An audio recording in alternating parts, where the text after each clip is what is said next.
नमस्कार, आप देख रहे हैं गोड्डा झार न्यूज। आइए जानते हैं आज की तमाम बड़ी खबरों को। इससे पहले चैनल को सब्सक्राइब नहीं किया है तो प्लीज चैनल को सब्सक्राइब कर बेल आइकन को प्रेस कर दीजिए ताकि खबरों का अपडेट आपको मिलता रहे। बढ़ते हैं खबरों की ओर। झारखंड में 23 जनवरी को फिर हो सकती है बारिश, बढ़ेगी ठंड, जाने अपने जिले के मौसम का हाल।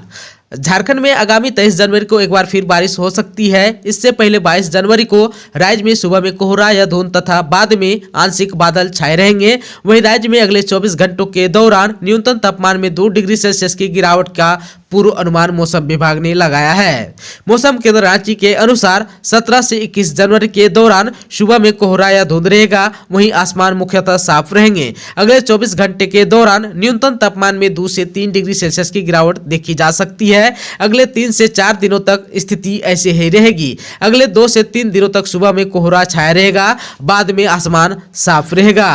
पिछले 24 घंटे में झारखंड में मौसम शुष्क रहा। सबसे अधिक उच्चतम तापमान 24.4 डिग्री सेल्सियस चाईबासा में दर्ज की गई, जबकि सबसे कम न्यूनतम तापमान गोड्डा में 7.7 डिग्री सेल्सियस दर्ज किया गया। इधर पश्चिमी विक्षोभ का असर खत्म होने के बाद राजधानी का अधिकतम तापमान 20.9 डिग्री सेल्सियस और न्यूनतम तापमान 12.2 डिग्री सेल्सियस रिकॉर्ड किया गया। वहीं जमशेदपुर का अधिकतम तापमान 23.4 डिग्री सेल्सियस तथा न्यूनतम तापमान 13.2 डिग्री सेल्सियस रहा। आगामी 22 जनवरी तक मौसम का मिजाज इसी तरह रहेगा। झारखंड के 20 लाख राशन कार्डधारियों को 26 जनवरी से मिलेगा सस्ता पेट्रोल, मोबाइल ऐप से करें आवेदन। झारखंड में रहने वाले राशन कार्डधारियों को आगामी 26 जनवरी से सस्ता पेट्रोल देने की योजना पर कार्य शुरू हो गया है। पहले चरण में राज्य के वैसे 20 लाख कार्डधारियों को इसका लाभ मिलेगा जिनके पास 2 पहिया वाहन है। हालांकि राज्य में कुल कार्डधारियों की संख्या करीब 61 लाख है। 2 पहिया वाहन कार्डधारियों के एक सदस्य को हर महीने 10 लीटर पेट्रोल पर प्रति लीटर में 25 रुपए की छूट मिलेगी। इस तरह से 2 पहिया वाहन रखने वाले कार्डधारियों के एक सदस्य को हर महीने 250 रुपये मिलेंगे। यह राशि डीबीटी के माध्यम से उनके बैंक अकाउंट में ट्रांसफर होगी। झारखंड सरकार की गरीबों के लिए सस्ता पेट्रोल योजना का लाभ लेने के लिए लाभुक को सरकार की ओर से जारी किए जाने वाले मोबाइल ऐप के माध्यम से खुद आवेदन करना होगा। वहीं पेट्रोल खरीदते समय लाभुक को पंप पर पूरे पैसे चुकाने होंगे। विभाग की ओर से माह में एक बार 250 रुपये अनुदान की राशि लाभुक के खाते में भेज दी जाएगी। इस संबंध में मुख्य सचिव सुखदेव सिंह ने बीसी के माध्यम से सभी जिले के डीसी, डीटीओ और डीएसओ के साथ बैठक कर निर्देश देते हुए कहा कि सारी तैयारी पूरी करते हुए योजना को तय समय पर लागू करें। कोल्हान विश्वविद्यालय के अंतर्गत आने वाले सभी कॉलेज की ऑफलाइन कक्षाएं बंद, 50% कर्मी ही देंगे सेवा। कोल्हान विश्वविद्यालय के सभी अंगीभूत कॉलेजों में 31 जनवरी तक ऑफलाइन कक्षाएं बंद रहेगी। विश्वविद्यालय प्रशासन ने ऑफलाइन कक्षाओं को बंद रखने का निर्णय लिया है। सभी कॉलेजों को निर्देश दिया है कि राज्य सरकार की गाइडलाइंस को सख्ती से पालन करें। कॉलेज में 50% शिक्षकोत्तर कर्मचारी और शिक्षक ही अपनी सेवा दें। अन्य शिक्षक ऑनलाइन कक्षा जारी रखें। कॉलेज नियमित रूप से रोजाना खुलेगा, लेकिन विद्यार्थी नहीं आएंगे। कर्मचारी भी 50% तक रहेंगे। अन्य कर्मचारियों को जरूरत के अनुसार बुलाया जाएगा। 15 दिनों से राज्य सरकार की गाइडलाइंस के अनुसार सभी अंगीभूत और संबद्धता प्राप्त कॉलेजों में ऑफलाइन कक्षाएं को बंद रखा गया है। नॉन इंटरलॉकिंग कार्य होने से 26 जनवरी तक कई ट्रेनें रहेगी रद्द, कई का रूट रहेगा डाइवर्ट। दक्षिणी पूर्व मध्य रेलवे के बिलासपुर मंडल में खरसिया रॉबर्टसन स्टेशन के बीच चौथी लाइन को जोड़ने के लिए प्री नॉन इंटरलॉकिंग और नॉन इंटरलॉकिंग कार्य शुरू हो गया है, जिसके कारण कई ट्रेनों का परिचालन आगामी 26 जनवरी तक रद्द कर दिया गया है। वहीं कई ट्रेनों का पूर्ण निर्धारण और कई ट्रेनों का रूट डाइवर्ट कर दिया गया है। इसका असर दक्षिण पूर्व रेलवे के चक्रधरपुर रेल मंडल के यात्री ट्रेनों पर भी पड़ेगा। वहीं दूसरी ओर पावर ब्लॉक के कारण हटिया यशवंतपुर एक्सप्रेस ट्रेन परिवर्तित मार्ग से चलेगी। गिरिडीह शहर को सोलर सिटी बनाने का काम जल्दी होगा शुरू, सरकार निकालने वाली है टेंडर। झारखंड का गिरिडीह शहर जल्द ही राज्य के पहला सोलर सिटी बन जाएगा। इसके लिए सरकार जल्द ही टेंडर निकालने वाली है। जेरेडा का कार्यपालक अभियंता मुकेश कुमार ने बताया कि कैबिनेट ने इस योजना को मंजूरी दे दी है। जल्दी ही इसका टेंडर निकाला जाएगा और फिर गिरिडीह को सोलर सिटी बनाने का काम शुरू हो जाएगा। सोलर सिटी योजना के तहत एक शहर के सभी घरों में सोलर रूफटॉप पावर प्लांट लगाए जाने की योजना है। घरों की छतों पर सोलर पैनल की सहायता से 1 किलोवाट से लेकर जरूरत के अनुसार अनुसार सोलर पैनल लगाया जाएगा। सोलर पैनल घरों की छतों पर या फिर खाली जमीन पर लगाया जाएगा। इसके लिए घर के मालिक या भूस्वामी को सब्सिडी भी दी जाएगी। अतिरिक्त बिजली लेने के लिए वितरण निगम ग्रिड से कनेक्टिविटी भी देगा। सभी घरों में नेट मीटरिंग होगी। इस मीटर में वितरण निगम से बिजली लेने और सौर ऊर्जा से उत्पादित बिजली देने का हिसाब होगा। रांची के रातू और नामकुम ब्लॉक में वैक्सीन का पहला डोज 100% पूरा, शेष में जल्द पूरा करने का निर्देश। बढ़ते कोरोना संक्रमण के बीच रांची में अच्छी खबर है। रांची जिले के रातू और नामकुम प्रखंड में कोरोना वैक्सीन का पहला डोज 100% पूरा हो गया। वहीं बचे क्षेत्र में भी जल्द पूरा करने का निर्देश मिला है। कुछ प्रखंडों में जल्द ही दूसरे डोज का भी 100% टीकाकरण कार्य पूर्ण होने की संभावना है। रांची जिला में 18+ और 15+ कोविड-19 टीकाकरण कार्य जारी है। जिला के विभिन्न टीकाकरण केंद्रों में जिला प्रशासन की टीम द्वारा वैक्सीनेशन का कार्य किया जा रहा है। कुछ प्रखंड ऐसे हैं जहां पहले डोज का 100% वैक्सीनेशन कार्य हो चुका है। वहीं कुछ प्रखंडों में जल्द ही दूसरे डोज को भी पूरा कर लिया जाएगा। झारखंड के 10 जिलों में डीओ तो 14 में डीएसई के पद रिक्त, केवल एक बार हुई शिक्षा पदाधिकारी की नियुक्ति। राज्य में शिक्षा सेवा पदाधिकारियों के आधे से अधिक पद रिक्त हैं। राज्य के 24 में से 10 जिलों में डीओ और 14 जिलों में डीएसई नहीं है। राज्य गठन के बाद से अब तक शिक्षा सेवा के 35 पदाधिकारियों की मात्र एक बार वर्ष 2000 में नियुक्ति हुई थी। राज्य गठन के बाद झारखंड में जिला, अनुमंडल एवं प्रखंड की संख्या तो बढ़ी, लेकिन उसके अनुरूप पदाधिकारियों की पद सृजित नहीं हुए।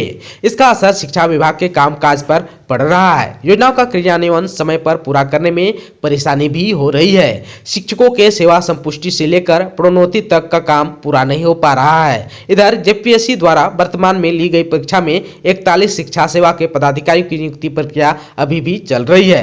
रांची में भी लगभग पिछले 3 वर्ष से अस्थायी डीओ नहीं है और उसका काम क्षेत्रीय संयुक्त शिक्षा निदेशक देखरेख में है।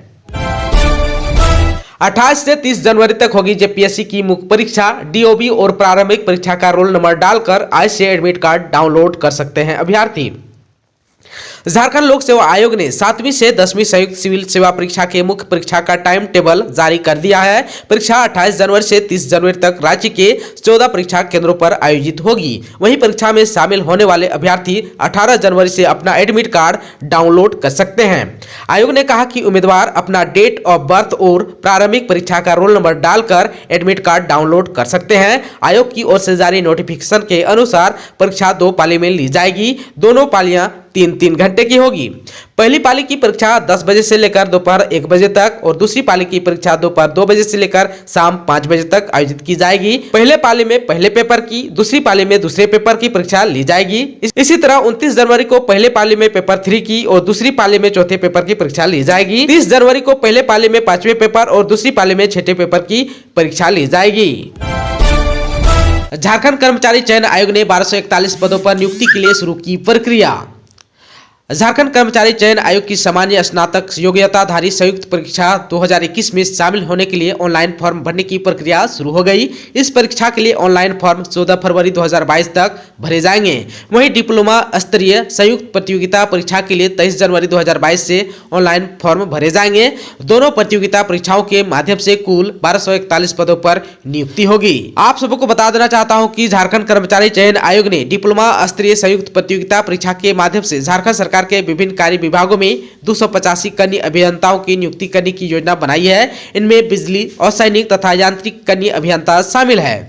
बता दें कि दोनों परीक्षाओं में शामिल होने के लिए अनारक्षित श्रेणी के अभ्यर्थियों को झारखंड के स्कूल से मैट्रिक एवं इंटरमीडिएट उत्तीर्ण होना अनिवार्य किया गया है। साथ ही अभ्यर्थियों को स्थानीय रीति रिवाज, भाषा एवं परिवेश का ज्ञान होना अनिवार्य होगा। हालांकि आरक्षित श्रेणी के अभ्यर्थियों के मामले में झारखंड से मैट्रिक और इंटरमीडिएट करने का प्रावधान शिथिल किया गया है। दोनों परीक्षाएं कंप्यूटर बेस्ड होगी।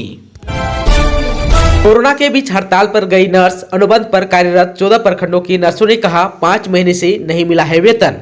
राज्य के 14 प्रखंडों में अनुबंध पर कार्यरत नर्स हड़ताल पर चली गई। कोरोना जांच और वैक्सीनेशन के काम को छोड़कर वे रांची नामकुम स्थित सामुदायिक स्वास्थ्य केंद्र के मेन गेट पर प्रदर्शन कर रही है। वे राज्य सरकार के दोहरे रवैये से आक्रोशित है। अनुबंध कर्मचारी संघ के प्रदेश अध्यक्ष मीरा कुमारी ने कहा कि जिले के 14 प्रखंडों में अनुबंध पर कार्यरत आधे से भी अधिक नर्सों को पिछले 5 महीने से वेतन नहीं दिया गया है। इससे सभी की आर्थिक स्थिति चरमरा गई है। उन्होंने कहा कि विभाग सौतेले व्यवहार कर रही है। नर्सों की मांग है कि 5 महीने से लंबित मानदेय का अति शीघ्र भुगतान किया जाए, 1 दिवसीय साप्ताहिक अवकाश दिया जाए, Covid vaccination verifier FED lunch का प्रोत्साहन राशि अविलंब दिया जाए, स्पेशल लीव के लिए आवेदन देने की बाध्यता नहीं हो, साल में 16 दिन का सीएल आकस्मिक अवकाश मान्य किया जाए। इससे कम खर्च में नहीं मिलेगी बैटरी वाली साइकिल, झारखंड के युवा इंजीनियर ने कर दिखाया कमाल।